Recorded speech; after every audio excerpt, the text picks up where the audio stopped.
Good morning. It's Thursday, February something. I don't know, got to be around the 8th or the 9th, I guess, 2023. We were supposed to be going to Hays, Kansas today with a load of recip cows to get embryos put in them, but Interstate 70 is closed due to the wind. It's real live wind. It's the kind of wind that blows semis over. So we're staying home, and that means I've got all day to mess with my YouTube channel. We were supposed to get an inch of snow, and we probably did, but the wind blows here constantly out of the north, and any snow that started to fall above the ranch here probably hit the ground somewhere between Boise City, Oklahoma, and maybe just north Amarillo, Texas. For any snow to hit the ground here, it needs to start falling out of the sky somewhere up around Casper, Wyoming. But anyway, it's cold and windy, like it always is in the winter time here. To imagine the ranch, just picture the driest place on earth crossed with the North Pole and mix in a good strong wind. I guess that's probably what made my granddad was meaner than hell, and I think the weather and the wind and the cold and everything else out here probably had a lot to do with that. But anyway, my granddad and my dad didn't get along. My dad could have had this place just for saying he wanted it. He wouldn't do it. So long story short, I eventually bought it back. But anyway, that's not what I intended to do today. Like I said, the wind is blowing, and this morning when I got up, it was just a gentle breeze. I'm guessing somewhere around 30 miles an hour. But I was able to get the equipment shed doors open, and the chores are done. The cattle are fed, stock tanks are topped off, and I've been through the shower. I rinsed washed the ground hay out of my eyes and all the other nooks and crannies, and I'm ready to mess with this. My kids say that I'm taking way too long on these YouTube videos, that nobody's going to watch them. Apparently some people are watching them clear through to the end. I don't know if they're just using them to fall asleep or what, but if you're watching them clear through to the end, thank you. You're making me look right and the kids look wrong.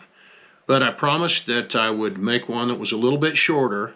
So as I mentioned in my introduction that I would read a story out of one of my books, a short story, I'm going to go ahead and do that today. So I'm going to read just a short story. It doesn't take very long.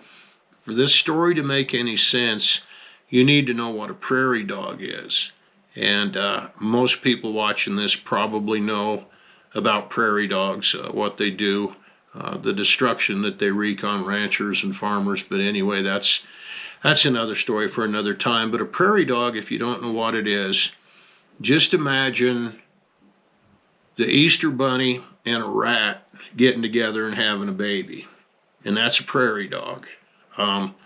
Nasty, destructive little varmints. I'll leave it at that. I'm going to read you the story now. The story's called Sugar Weasels. So I promise I won't take up a bunch of your time. If you can, just sit back and try to enjoy it. Sugar Weasels. I was listening to the radio the other day on my way to work.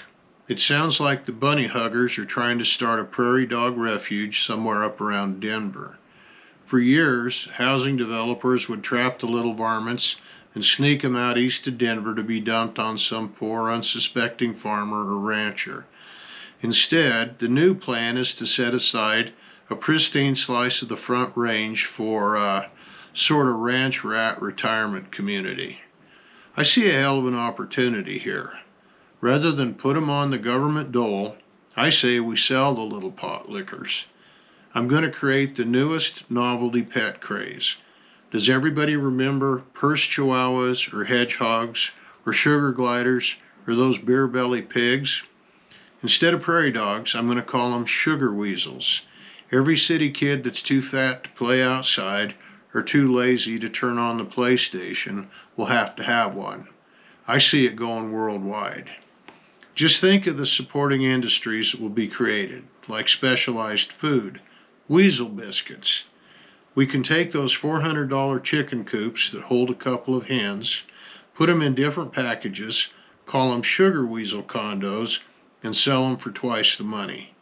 There'll be sugar weasel websites and video games, even little sugar weasel outfits to dress them in, cowboy get-ups complete with little boots and a hat, firemen and police uniforms, and for the grown-ups wanting in on the action, your favorite porn star costumes, bikini wax kit included.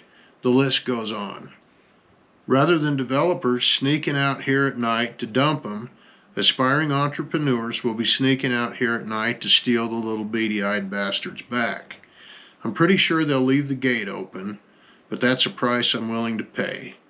So if any aspiring entrepreneurs are listening to this, give me a call. I'll make you a hell of a deal on a sugar weasel ranch. So that's my sugar weasel story. I hope you enjoyed it. If you did, follow me on YouTube. If you didn't like it, I guess don't follow me, and maybe one of these days I'll just go away. But anyway, thank you for the time that we shared together. I look forward to the next time.